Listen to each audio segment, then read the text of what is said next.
আল্লাহর কিতাব রেখে দিয়েছি, আবার সুন্নতকে রেখে দিয়েছি। তোমরা এই জিনিসকে আঁকড়ে দেবো, তার উপর আমল করো, তোমরা আত্মহারা সন্তুষ্ট হবে না।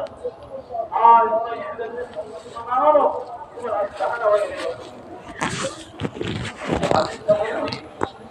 আজকে তো আমরা মুসলমান, সবাই জানি আমরা মুসলমান, তাহলে আপনার একটু কম না বলা হয় মুসলমানের আমাদের থাকবে কি হবে?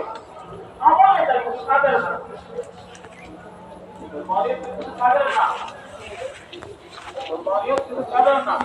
বলা হয় যে মানুষের আত্মগ্রাহী অবস্থা খুলে না, দেখা যাবে তার মাথায় কি বুঝা না,